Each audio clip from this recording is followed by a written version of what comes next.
Bienvenue sur WeUpsell. Bonjour à tous et bienvenue, voici les sujets au programme de ce numéro.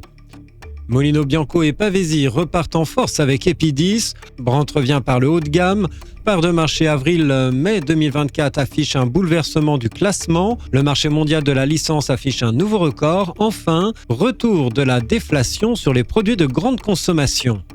Voici l'heure de l'Update News de WeUpsells et c'est un plaisir de vous accompagner pour ce récapitulatif de l'actualité de la consommation et de la distribution. Avec le soutien d'Upsell, expert en force de vente terrain, nous traiterons des tendances, des derniers chiffres et nouveautés. On se retrouve juste après ça. Update News, l'actualité conso et action commerciale de WeUpsells. Tous les vendredis, un rendez-vous animé par Benoît et proposé par Upsell, spécialiste de la force de vente externalisée et supplétive. Les biscuits Molino Bianco et Pavesi reviennent en force avec Epidis. La PME nordiste spécialiste dans les produits de l'épicerie du monde assure depuis avril 2024 la distribution française des biscuits du groupe italien Barilla. Molino Bianco, la première marque alimentaire en Italie avec 392 millions d'actes d'achat par an, vise de s'imposer en France. Epidis a repris la distribution de la marque dans les grandes surfaces françaises depuis le 13 avril 2024. La gamme proposée au rayon des produits du monde comprend 10 références parmi les 160 disponibles en Italie, 3 biscuits nature, 3 biscuits gourmands et 4 biscuits pâtissiers. Barilla conserve toutefois la distribution de 3 références dont Baiocchi, précise Thomas Lancelot, directeur du sourcing d'Epidis. Epidis reprend également la commercialisation de Pavesi en incluant 4 références de crackers. L'objectif d'Epidis est de devenir le premier marché export pour Molino Bianco. Pour ce faire, Epidis compte sur sa force de vente et prévoit de nombreuses animations en point de vente. En 2023, nous avons implanté plus de 24 000 displays. Cette année, nous devrions dépasser les 30 000 grâce notamment à Molino Bianco, révèle Thomas Lancelot, directeur sourcing et achat chez Epidis.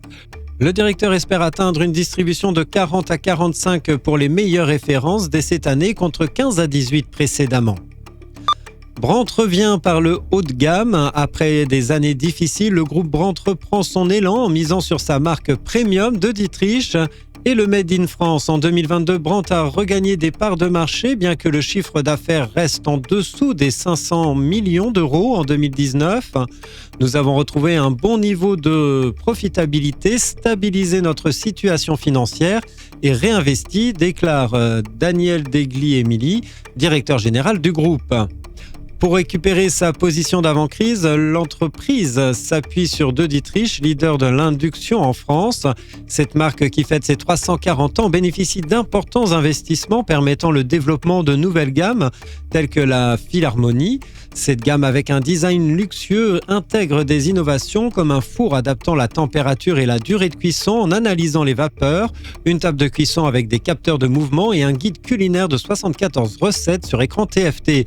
Disponible dès mai en distribution spécialisée et en juillet chez les cuisinistes, cette gamme met en avant l'argument du Made in France. Pour accélérer l'international, nous avons ouvert début 2024 4 nouveaux pays, l'Allemagne, le Benelux, l'Italie et les Émirats arabes unis.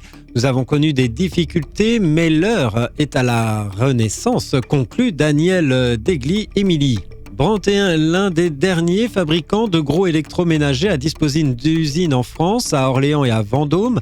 Un atout pour séduire les clients français et étrangers, 25% du chiffre d'affaires du groupe étant réalisé à l'export, un taux qui grimpe à 40% pour De Dietrich. Chiffres et marché, part de marché avril-mai 2024 affiche un bouleversement du classement.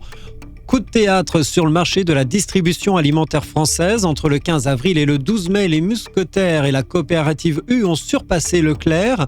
Leader incontesté depuis un an, ce retournement de situation intervient suite à la vente de Casino il y a 14 mois. Pendant cette période, les Mousquetaires ont affiché une croissance de 0,9 points, atteignant plus de 17% de part de marché, tandis que la coopérative U a progressé de 0,6 points pour atteindre 12,1%. Leclerc, quant à lui, n'a augmenté que de 0,3 points, principalement grâce à ses drives. Cette performance moindre est attribuée à un effet de base élevé, Édouard Leclerc ayant pris une avance significative au printemps 2023.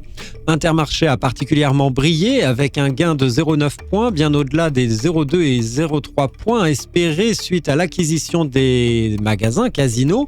En cumul annuel, cela se traduit par une augmentation de 0,7 points, atteignant 16,7% de part de marché. Les clients sont plus nombreux et plus dépensiers, analyse Kantar World Panel, ajoutant qu'Intermarché a gagné 272 000 nouveaux acheteurs.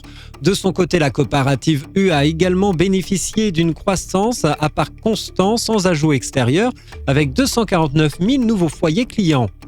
Carrefour, en revanche, a connu une contre-performance avec une baisse de 0,4 points, le plaçant à 18,6% de part de marché. Sans les résultats des magasins Casino qui ont chuté de 0,9 points, Carrefour aurait été en queue de peloton.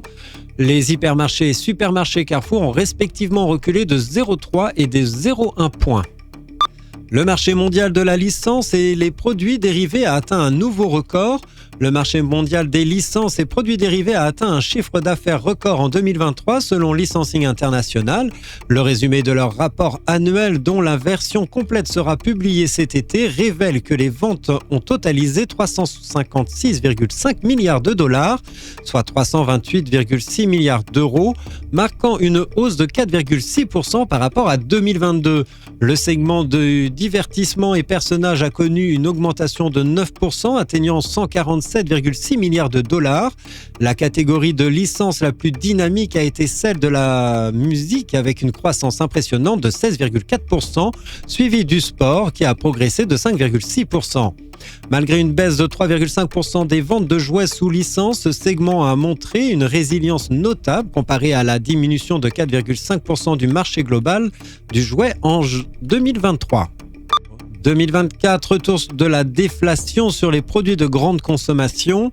En 2024, la déflation a fait son retour avec ces produits de grande consommation, mettant fin au cycle d'inflation initié en décembre 2021.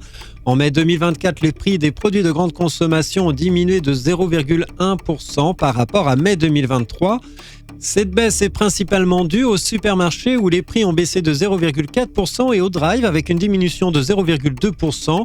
Les catégories entretien et hygiène enregistrent une chute notable de 2,2% tandis que les prix des produits alimentaires augmentent légèrement de 0,2%. Cette stabilité des prix après les négociations commerciales est surprenante, d'autant que les demandes moyennes des fournisseurs étaient de plus 4,5%.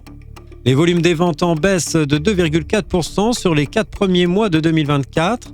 Malgré l'atténuation de l'inflation, intensifie la compétition entre les acteurs du marché, poussant les prix à la baisse. Les changements d'enseigne et les repositionnements de prix ainsi que la loi Egalim 3 contribuent également à cette tendance. Le panier témoin de la consommation reflète cette stabilisation de l'inflation sur un an. Par ailleurs, le corridor de prix entre les enseignes s'élargit à 21 points, une baisse de 0,1 point par rapport à avril, mais une hausse de 0,8 points comparée à mai 2023. Merci de votre écoute, nous nous retrouvons la semaine prochaine. En attendant, abonnez-vous à la chaîne et au podcast de WeUpsells pour ne manquer aucun numéro. Enfin, n'hésitez pas à commenter et à réagir sur les sujets. Les équipes d'Upsell et moi-même, nous vous souhaitons d'excellents moments à tous.